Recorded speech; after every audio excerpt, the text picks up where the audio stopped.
alert, red alert. All hands to the battle station. This is episode 3, the Gavroche, being recorded on July 9th, 2015, and being released on July 10th, 2015.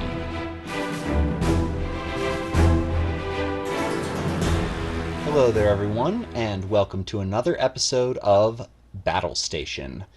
I'm your host, Tucker, and I have a slightly different episode in store for you than some of you probably expected. See, I know at the end of last week, I teased that I was going to do the USS Raven. I mean, some of you probably figured that out.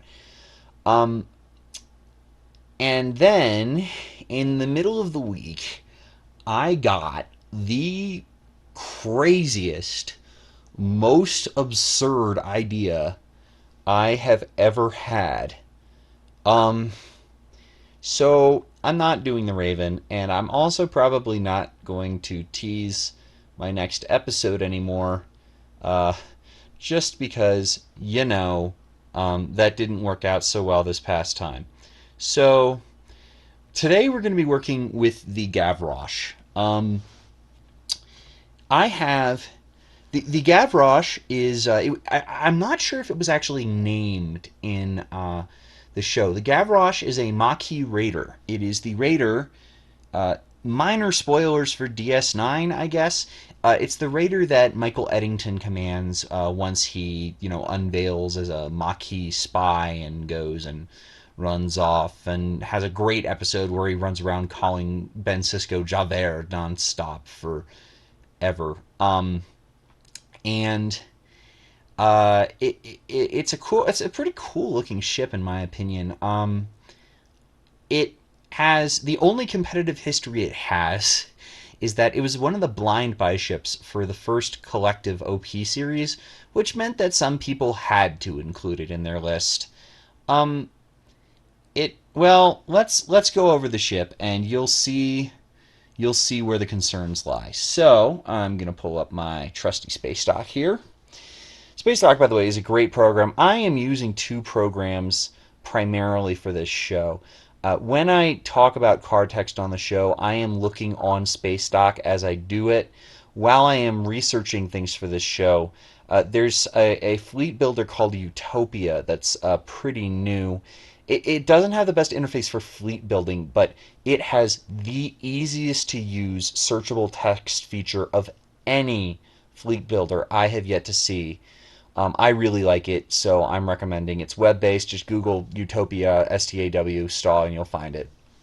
All right, so let's talk about the Gavroche. The Gavroche is a independent Maquis Raider class. It is 22 points. It is unique.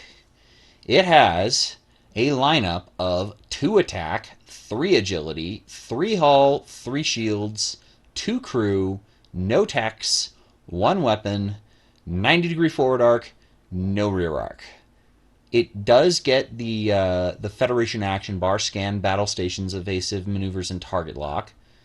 I guess we can't call them evasive maneuvers anymore because there's that. No, that's evasive action, so it's different. Its movement dial is what I tend to think of as a fairly typical Klingon dial, actually. It's got 1 and 2 green. Its green maneuvers are 1 and 2 straight forward, 1 banks. White maneuvers are 3 and 4 forward, 2 and 3 banks, 2 and 3 hard turns. Only red maneuver is a 3 come about.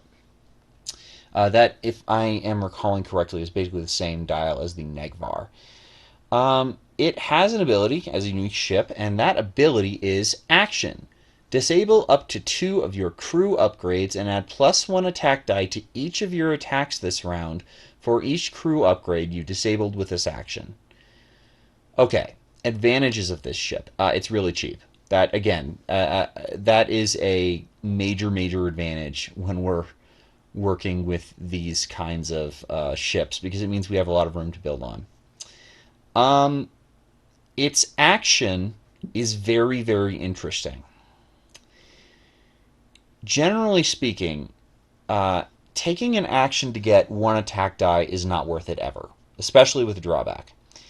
taking an action to get 2 attack dice can be worth it depending on the drawback. One of the most powerful cards in the game, especially in the early history of the game, was, of course, Montgomery Scott, the Federation 5-point crew, who, among other abilities, can take an action, disable 2 of your shields, get +2 attack dice. Well, here's the thing. Disabling 2 crew is a pretty big drawback, but there's a really critical word here that changes it, which is disable 2 of your crew upgrades and add +1 attack die to each of your attacks this round. In other words, this isn't just +2 attack dice, it's +2 attack dice for every attack you make. Now, that can be a little hard to do under some circumstances, but we've got some tricks up our sleeve, so let's see what we can manage. Before we do that, though, we're going to talk about the downside. Oh, one other thing. The maneuver dial is pretty nice. Nothing red except the come about is nice. 2 white, 2 hards are very good under many circumstances. Having a come about is nice. Okay, weaknesses. We're looking at 90 degrees of coverage here. Yep. It's a maneuverable 90 degrees, but it's 90 degrees. And when you get them in that 90-degree arc, you're going to be shooting with 2 dice base. That's kind of awful. The agility is nice, but it only really amounts to about 1 of 8 on average, which isn't really going to save you because, again, 3 hull, 3 shields. Also, no tech slots, only 2 crew slots, and 1 weapon slot. Not a lot of room to work with here. So, basically, our goal for this ship, this is not a ship that traditionally has a role in a fleet. I mean, you want to talk about ships that are traditionally just considered bad. This is going to be one of them. But it has a unique ability, which is the ability to add attack dice in volume to multiple attacks as one action. It is a downside of its own that takes an action to use, because that leaves us with no actions for our economy. But we're going to see if we can exploit it. So the first card I'm going to add is basically the multi-attack card. Obviously, this is a ship that wants to multi-attack all the time. Well, here's going to be the way to do it. It's one of the few ships it's one of the few cards in the game, pardon me, that allows you to multi-attack repeatedly the same target, and it just got released in retail, so there's no real reason not to go to it. And that, my friends, is the Ferengi missile launchers. Those are missile launchers, I suppose. And they say this. They are a 3-point Ferengi weapon. They are not unique. 2 attack dice base, range 1 to 2. And you start to question, why are we using this weapon? Well, here's how it works. Attack. Disable this card to perform this attack. Make 2 attacks against ships in your forward firing arc. Roll separate attack dice for each of these attacks. Any crit results that would inflict damage on an opponent's shields inflict critical damage to that ship's hull instead. Okay, this is pretty good with the Gavroche ability, because the Gavroche will be adding 2 dice to each of these attacks. So suddenly we'll be making 2 attacks at 4 dice each, which really is actually pretty good. Essentially, that's like taking an 8-die Sphere 4270 and splitting it between 2 ships. Now, I mean, obviously that's a little easier to manage, but again, we're working with the Gavroche here, so we'll take what we can get. But here is the question. We already are using the ship's action to get those extra attack dice. We are using a weapon that requires us to re-enable it every turn. Is it possible to get quality on this attack without the ship's base action and needing to re-enable the weapon every round with only 2 crew slots? Well, the first thing we're going to do is we're going to make our job a lot easier from the outset by adding quality and adding crew slots. And we're going to do that by taking the Klingon Captain Worf and the independent Klingon flagships. So Worf is a 3-point Klingon captain, 5 skill, no elite talent, unfortunately. off the IKS Karaga, and he says, when attacking, you may re-roll all of your blank results one time. Now, if you haven't kept up with Wharf rulings, and I really don't blame you if you haven't, they have I guess it's not too recent anymore, a couple weeks ago they ruled that when attacking does not incur the may rule. In other words, this will work on every single attack we make in a turn. Great! So now we have our rerolls. Okay, we have our blank rerolls. We only need to get battle stations. We're halfway there, you guys. The independent Klingon flagship, obviously, or not flagship, oh my goodness. Fleet captain. Oh my goodness. Look at me. Look at me, I'm a mess. The independent Klingon fleet captain says, we're going to add 2 crew slots and an elite talent slot, but we're not going to end up using that, spoiler alert. And every crew on this ship costs -1 point. So now we're working with 4 crew slots. Okay, that's going to be a lot easier to manage. But the ship is 22, Wharf is 3, the independent Klingon flagship is 5, and the missile launchers cost 4 because we're paying a cross-faction penalty. We're already at 34 points. This is beginning to look tight, and let me tell you, this is going to be extremely tight. So obviously, if we're doing a weapon action economy thing, the first crew member we're going to add is once again Loger. If you're not familiar with him, he is a 2-point Federation crew. It says when attacking with a weapon that requires you to disable it, you may disable him instead. We've used him, I think, on both of our recent ships. Did we use him on the Equinox? We did not use him on the Equinox, but we used him on the Gemini battleship, and we're going to use him again here. Okay, 3 crew slots left. We're going to need something to undisable all of my crew every turn. That's going to be Phlox. Phlox, once again, is a 2-point Federation crew upgrade, and he says, during the activation phase, you may disable this card to remove all disabled tokens from all of your other crew upgrades. This is incredibly important. He can be used at any time during the activation phase. The entire build relies on this. So I should mention, by the way, normally we'd be paying a cross-faction penalty on Phlox and Loger. In fact, we still technically are. But the 1-point reduction from the Klingon flagship kicks in, so we're still only spending 2 points on each of these guys, which means we're still only at 38 points here. Okay. We're also going to need some quality, and we're going to get that with Mr. Spock. Mr. Spock, again, 5-point Federation crew upgrade, and he says if your ship has a scan token beside it when you attack, which, by the way, was also covered by the May ruling, when you attack works like when attacking, you may convert all of your battle station's results into hit results. Okay, so we have 3 crew slots filled out of 4. We have 1 crew slot left. We have 7 points left. And we have 1 action to re-enable Phlox and to get a scan token for Spock. For some of you who are up to date with your current ship releases, you may see where I'm going with this. The first 5 of those points is going to be our old friend William T. Riker. 5-point Federation crew upgrade. Add 1 crew upgrade slot to your upgrade bar, so even after we take him, we still have 1 last crew upgrade. After you move, you may disable this card to perform the action on one of your crew, talent, or tech upgrades, or your captain's action as a free action. And then, with our last 2 points and our last crew slot, we're going to use Alyssa Ogawa off the USS Pasteur. 2-point Mirror Universe crew upgrade. Action. Remove 1 disabled token from one of your tech or crew upgrades and then perform a scan or evade action as a free action. Okay, so our ship is now full. Have we accomplished our goal? Yes. How does this work?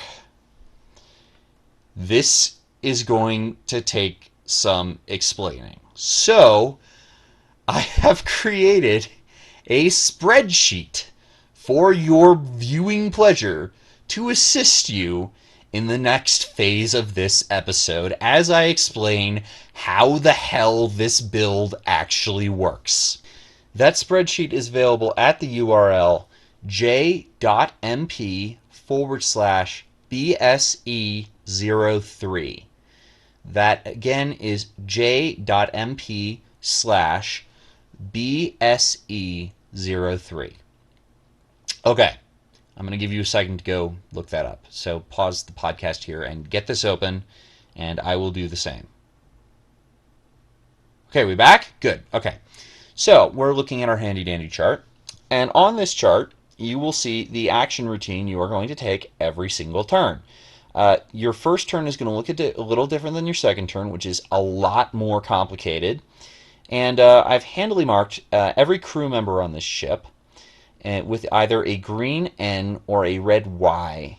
And what that means is if there is a green N, then that upgrade is not disabled. If there is a red Y, then it is disabled. So, here's how this works. At the start of your first turn, everybody is enabled. This assumes that you have not been hit with Jennifer Sisko, who completely screws this build.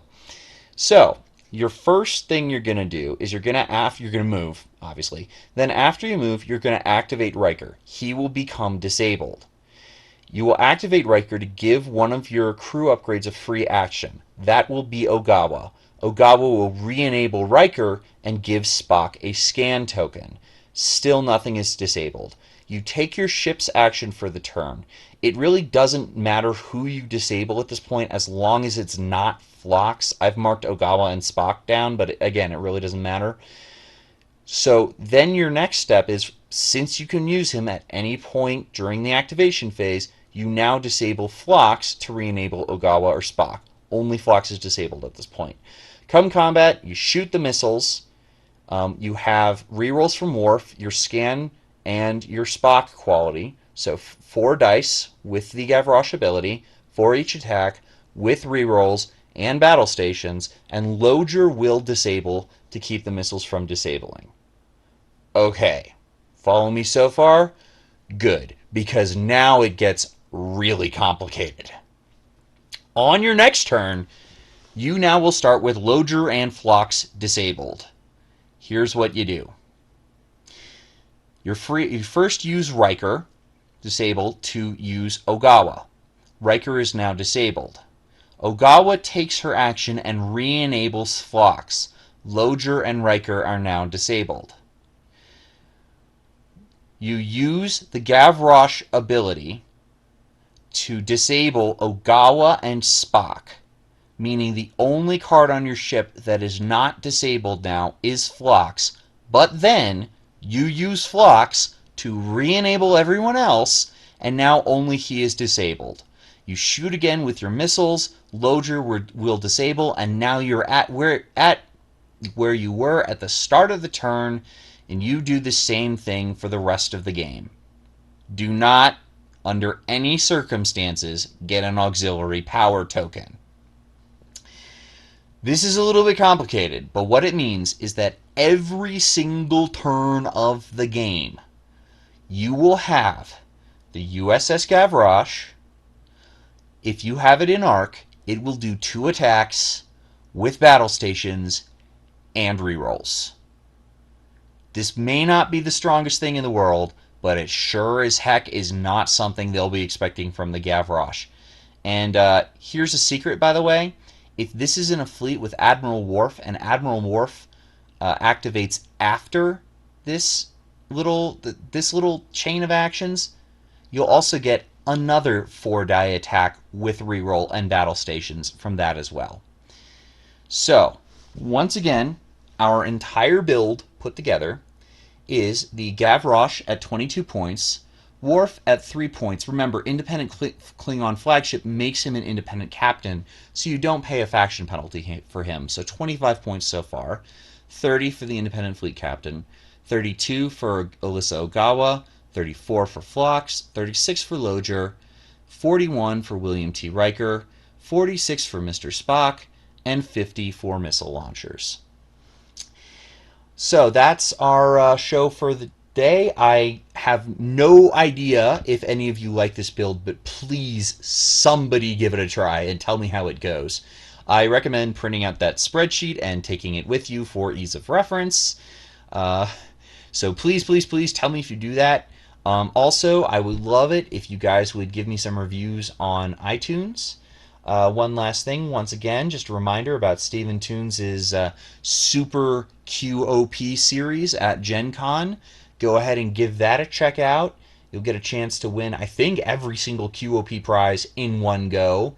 It'll only be about 4 rounds, so that sounds like a great chance to pick up some ships that you might be missing. But until next time, stand down, red alert, and secure from Battle Station.